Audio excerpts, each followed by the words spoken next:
Oh, good evening, YouTube Model Railroad fans. Was trying to figure out what I wanted to do for this week's shots. I've had a rough week. I had a couple of overnight maintenances that I had to do for the company that I work for, and unfortunately those didn't go well, so I'm a little short on sleep, but I'm still planning on obviously doing what I'm doing right now, and I'm going to hop on the what would be the 10 p.m. Eastern YouTube Google thingamajig that's going on tonight, so yeah, definitely plan on being there for that. But at any rate, since I'm babbling here, I'm sitting here at the workbench down in the train room. But I've been thinking about this for a couple days as to what I wanted to do for tonight's or for another vlog for the Boeville in Newtown. And what I'm going to do tonight, it's going to be really quick, but I'm going to show one of the unique features for this railroad, and I've discussed it in a couple of the other videos that I've got about Wakert Hill, and how Wakert Hill works, and also I'm going to try, I'm not sure if it's going to work without me tearing part of the layout apart, but I also want to try and show you what underneath of Boeville actually looks like, where the passenger station, Union Station sits. And then that'll basically be it for this evening. I did find some more old pictures of my layout from back in the late 80s and then into the mid 90s. Unfortunately, they're not really all that great, and a couple of them are Polaroids. So if you haven't seen the slideshows that I did, there's two slideshows. I believe one of them was done for the 80s and 90s, and the other one was done for the 2000s, before the layout was put into its present state. So with that being said, let's go ahead and flip the iPad, and I'll take you guys over and underneath of Wakert Hill so you can see that staging yard. So I will be where we will be right back. Let's see if this works.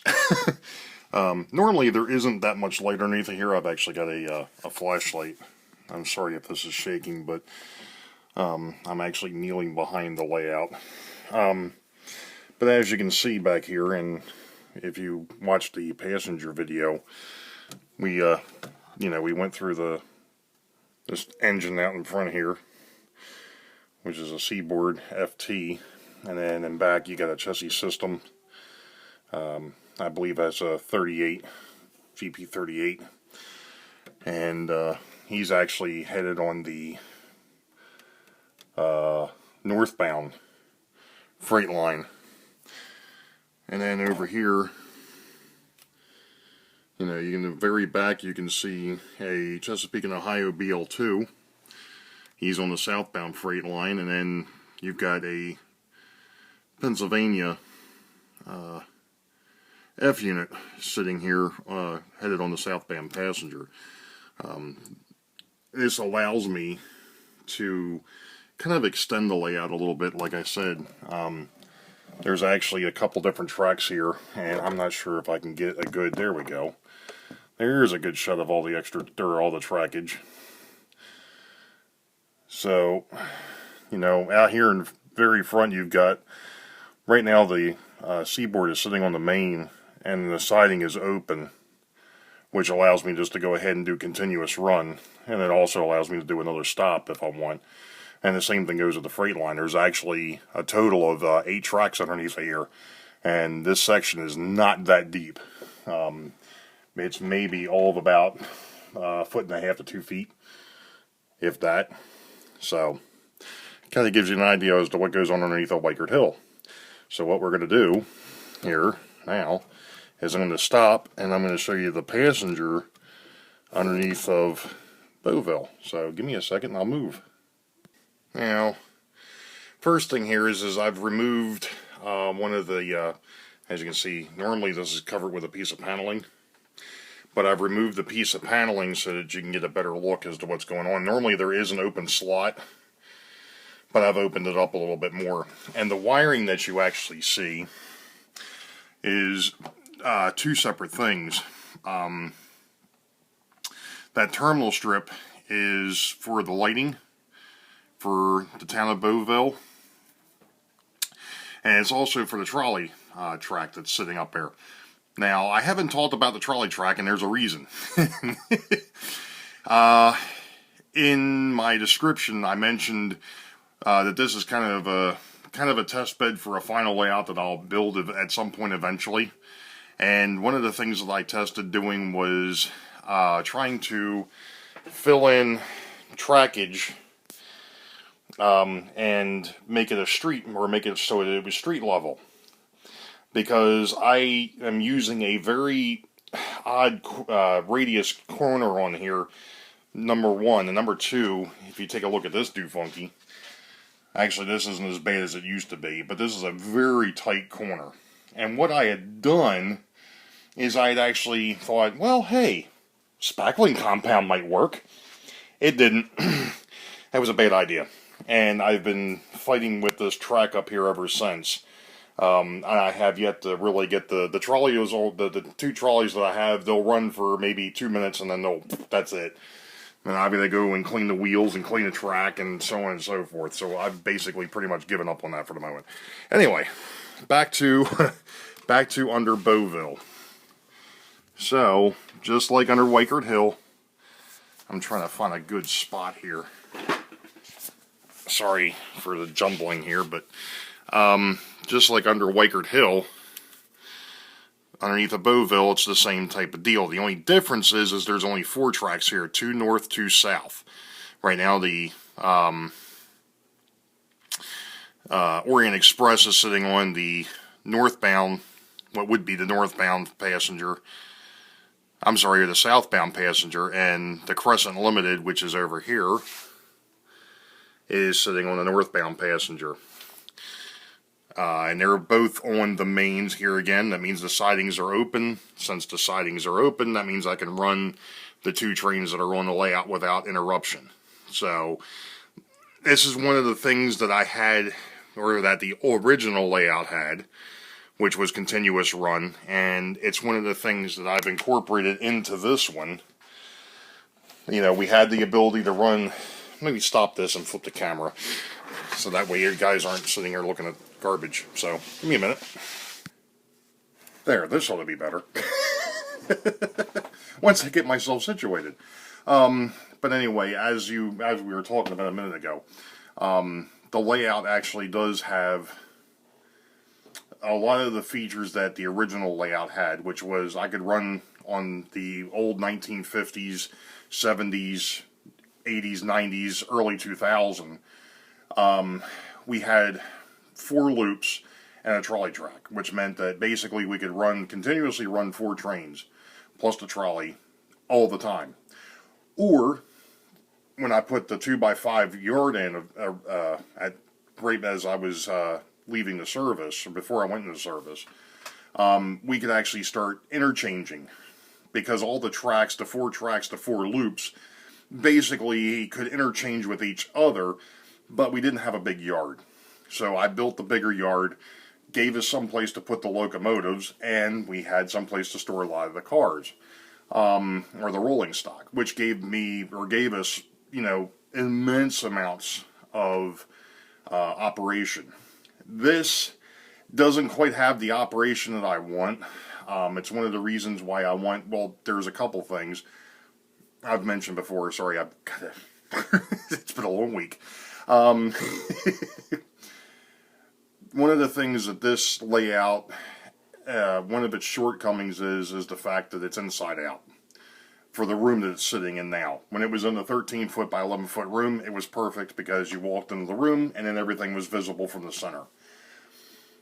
It's not visible that way anymore, so everything's inverted and it doesn't work that well. That's problem 1. Problem 2 is I've got about 7 boxes, I think, of cars or rolling stock underneath the layout right now that I cannot use. Number 1, I don't have the room for them. Number 2, I don't have the industries for them. I've got some coal cars. I've got some large box cars. the 50-foot style box cars. I've got some high cube box cars. But I just don't have any room for those on the layout presently. Thus the reason why I want to, number one, flip this thing to where it's not inverted, it's outside the way it's supposed to be.